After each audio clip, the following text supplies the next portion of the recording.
Hello everyone and welcome to another comic review video. Today we're looking at the indie manga scene with Excelsior, written by Amai Kobashi and drawn by Inken. This was a paid review, but it was a very interesting insight into what indie manga is looking like right now. And this is a pretty hefty manga that they got as their first volume. Altogether about 190 pages, that is pretty impressive. And the art is pretty good. I actually enjoy Inken's art. He has kind of like this Dragon Ball-esque style, but it has a lot of character and it has a lot of charm to it. And the action scenes are genuinely pretty exciting. But let's actually get into the story of Excelsior. So we start off by being introduced to this character who is a part of the Intergalactic Alliance, and he's studying these aliens and ends up coming across some villains. And naturally, it is his job to put an end to such villains. But unfortunately, Zega's technology is not exactly working into his favor, and he ends up being overpowered,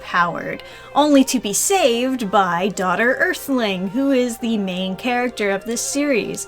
Now, she is a character who came from Earth, as you can imagine, but in this universe, Earth has exploded. It blew up. I don't know why. It's just a mystery. But she didn't actually grow up on Earth. She was born on Earth, and she actually grew up on a planet called Ebra, raised by these powerful psychics who are said to be of equivalence to gods, called the Ebrari. Now, she does know a little bit about Earth and customs and cultures and humanity, just because they taught her about it. But overall, you know, it's not really about her mourning the loss of Earth. She never really grew up with it. And the story is not actually about her finding the people who blew up Earth or trying to avenge the Earth in any way. Instead, it's about her searching for the Excelsior, hence the title of the manga. Now, what is the Excelsior? I don't know. What is the One Piece? Read and find out, I guess. But there is some implication as to what it could do, at least. It seems to be a very powerful thing that could make you very powerful, and therefore other people also want it. Now, when we start off the story, we're just like fighting some casual bandits who are not really that important whatsoever, and we get some introductions to Zega of the Intergalactic Alliance, as well as, of course, Daughter Earthling. And I actually kind of like how they bounce off of each other. I was sort of hoping that they were going to be a team going forward with the rest of the manga, but they kind of just meet, and then Daughter Earthling fights the bandits. She's super powerful, of course, and Zega gets teleported back to their base. And that's about all we see of Zega. For now, at least. I do hope he comes back again, and I think that he probably will. It's kind of an interesting little, like, small glance at the technology that the Intergalactic Alliance has,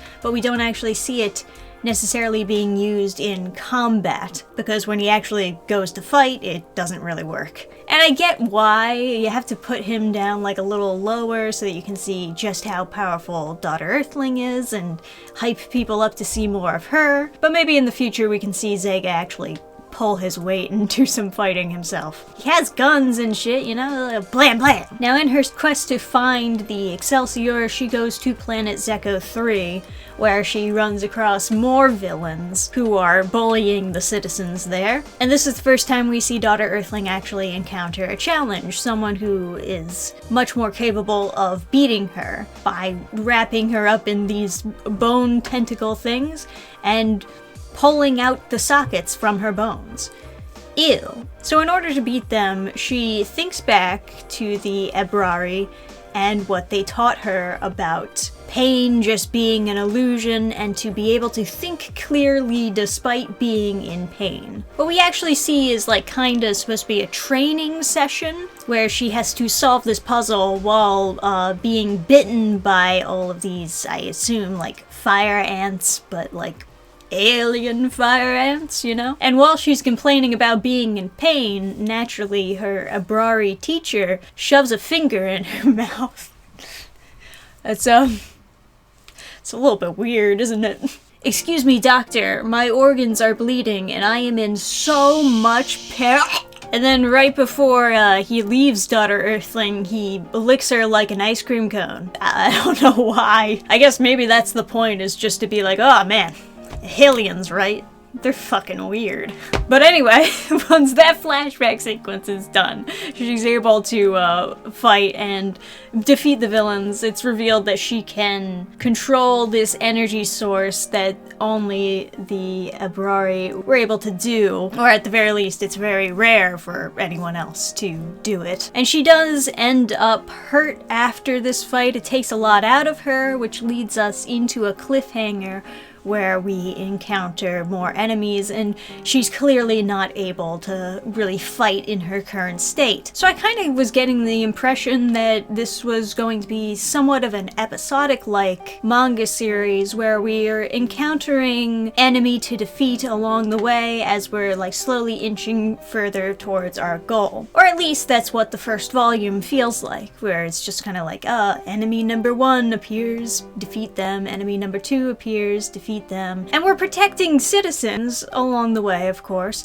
but we're not necessarily finding out any more information about the Excelsior or where it could be, or, you know, not really getting into the nitty-gritty of plot. And that's totally fine. Of course, this is like just the beginning of the series. There's plenty of time to get to know what the heck is going on with the Excelsior, or where it could be, or more about why the Earth blew up. Right now, the first volume just kind of serves as dipping your toes into what to expect from the manga itself. Overall, I did have fun reading it. I do think that the art is helping pull it along. Like I mentioned before, I would like to see more of Zega. I was kind of hoping that it was going to be like a pair of 2 people exploring the universe and trying to find Excelsior. But it seems like maybe we're leaning more towards she's gonna try to find it as a solo protagonist, and maybe, you know, maybe the Intergalactic Alliance is gonna be just kind of a side story, side characters. Or maybe she's gonna, like, meet friends along the way. Maybe she's gonna create an adventuring party, One Piece style. I don't know. But right now, she's kinda doing everything solo. And I'd like for her to not be solo. Gotta be honest. I want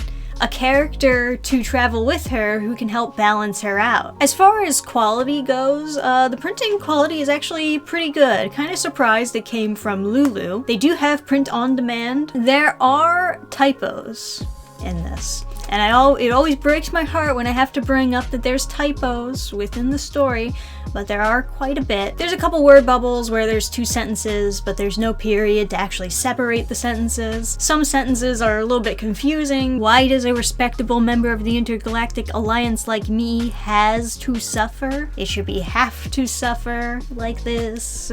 You know, like things like that. All the more reason why I'm always suggesting people get beta readers, do your best. Editors are very helpful, and it's fairly easy to find an editor who's just willing to read over something and tell you where there's typos or grammatical errors. As far as what age range I would recommend this to, it's kinda difficult to tell, because when I was starting it, I was thinking, oh yeah, teen plus.